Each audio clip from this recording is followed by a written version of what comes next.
உங்கள் சத்யாவின் full moon sale up to 70% தள்ளுபடி. AC விலை 2ஆம் தேதி முதல் 15% வரை உயர்கின்றது. இப்போதே ஏசி வாங்கி பணத்தை சேமியுங்கள்.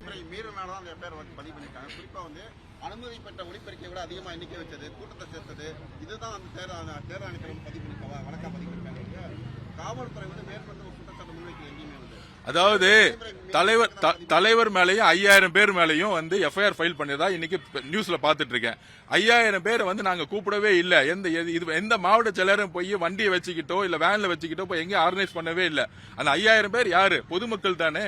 ஒரு தலைவரை பார்க்க வர்றதுக்கான இயற்கையா வீட்டை விட்டு விளங்கி வராங்க. இப்ப நான் தெரு நடந்துட்டு இருக்கேன். வீட்டுல இருந்து இறங்கி ஓடி வராங்க ஒரு 100 பேரு.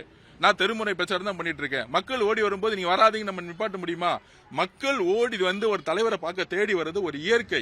ஆனா அந்த இயற்கையான சம்பவம் மு.க. ஸ்டாலின் அவர்களுக்கு கிடையாது. அவருக்கு இயற்கையாக மக்கள் கூட்டம் கிடையாது, காசு வச்சு கூட்டிட்டு வராங்க. அந்த ஒரு பொறாமையோட உச்சபட்சத்துல தான், அந்த பயத்தோட உச்சபட்சத்துல தான் காவல்துறையை வச்சு எங்க தலைவர் விஜய் அவர்கள் மேல எஃப்ஐஆர் ஃபைல் பண்ணி கூட இருந்த பொதுமக்கள் மேல எஃப்ஐஆர் ஃபைல் பண்றாங்கன்னா இது வந்து எந்த மாநிலத்துமே நடக்காது. ஆக்சுவலா அந்த அளவிற்கு மு.க. ஸ்டாலின் சார் அவர்களும் திமுக காரங்களும் எங்க தலைவர் விஜய் சார் மேல ஒரு எஃப்ஐஆர் ஃபைல் பண்றாங்கன்னா எந்த அளவிற்கு பயத்தோட உச்சகட்சம். இன்னைக்கு இபிஎஸ் அதிமுக பொதுச்செயலர் இபிஎஸ் அவர்கள் வந்து எல்லா இடத்துலயும் பிரச்சாரம் பண்றாரு. அவர் மேல ஏதாவது எஃப்ஐஆர் போட்டிருக்காங்களா? அவர் வந்து ஃப்ரீயா வந்து பிரச்சாரம் பண்ணிட்டு இருக்காரு. ஏன்னா அவங்களுக்கு வந்து இபிஎஸ் அவர்கள் வந்து ஒரு காம்படிஷனே கிடையாது, ஒரு போட்டியே கிடையாது. எங்களுடைய தலைவரை பார்த்துதான் மு.க. ஸ்டாலின் அவர்களுக்கு பயம். அதனாலதான் அவர் மேல எஃப்ஐஆர் போட்டிருக்காங்க. இந்த மிரட்டல்களுக்கு எல்லாம் வந்து எங்க தலைவரும் சரி எங்க கட்சியும் பயப்படாது. மக்களுக்கு நாங்க உண்மையா இருப்போம், நேர்மையா இருப்போம், நம்பிக்கையா நாங்க எங்களுடைய பயணத்தை தொடருவோம். எங்க ஒன்னே ஒண்ணு புரிஞ்சுக்கோங்க. எல்லா கட்சி தலைவரும் பிரச்சாரம் பண்றாங்க, பின்னாடி யாருமே போறதை ஃபாலோ பண்ணி போறது இல்ல. இருசக்கர வாகனங்களை எடுத்துக்கிட்டு எல்லா பிரச்சார கூட்டங்களையும் தொடர்ந்து விஜய் ஃபாலோ பண்ணாலும் அது நாங்க திருப்பியும் பதிவு பண்றோம். பெரம்பூர் கூட்டத்துல காவல்துறை எவ்வளவு அழகா சாலையை ஒழுங்குபடுத்தி அந்த இடத்துல பேரிகார்ட் போட்டு அவர் பிரச்சாரம் பண்ணிட்டு வந்தார். பெரம்பூர்ல நாங்க ஏதாச்சும் பிரச்சனைன்னு சொன்னோமா? நாங்க அப்படி சொல்லவே இல்லை. பெரம்பூர்ல காவல்துறை சிறப்பாக செயல்பட்டுச்சு. மக்களோட பாதுகாப்புக்கு அவங்க உத்தரவாதம் கொடுத்தாங்க.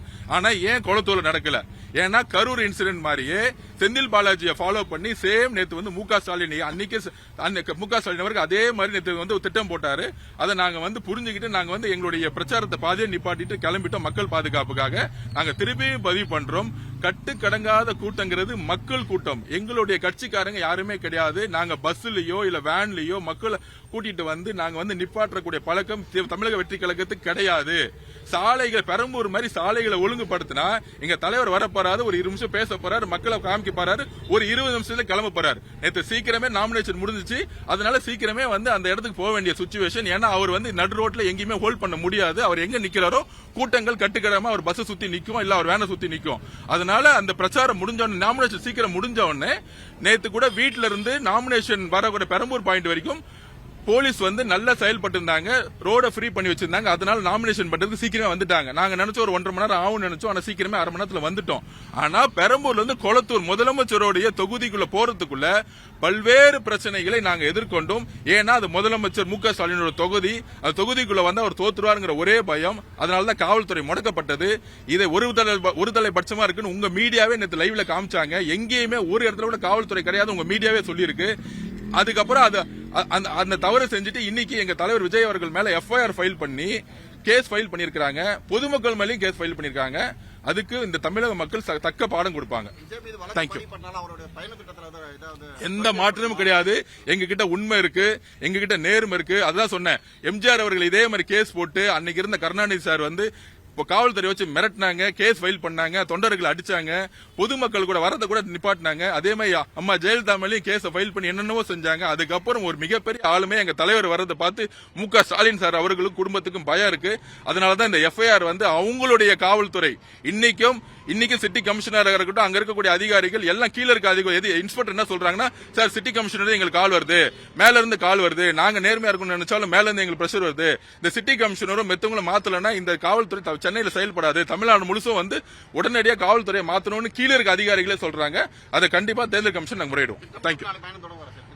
என்ன திட்டம் இருக்கோ அதே திட்டம் கண்டினியூ ஆகும். எத்தனை எஃப்ஐஆர் போட்டாலும், என்ன மிரட்டல் கொடுத்தாலும், அவருக்கு என்ன அழுத்தம் கொடுத்தாலும், திமுக கிட்ட இருந்து என்ன திமுகவோட காவல்துறை மேல எத்தனை எஃப்ஐஆர் போட்டாலும் அந்த எஃப்ஐஆரை தூக்கி எழியக்கூடிய வலிமை தமிழக மக்களுக்கு இருக்கு, பெண்களுக்கு இருக்கு. பெண்கள் தக்க பாடம் கொடுப்பார்கள் மு.க. ஸ்டாலின் அவர்களுக்கு. நேற்று பொதுமக்கள் மேல 5000 பேருக்கு மேல எஃப்ஐஆர் ஃபைல் பண்ணிருக்காங்க. யார் நீங்க யார் அதிகாரம் கொடுத்தது? ஏன்னா அது மு க ஸ்டாலினுடைய காவல்துறை. அதுக்கு தமிழக பெண்கள் தக்க பாடம் கொடுப்பாங்க. தேங்க்யூ.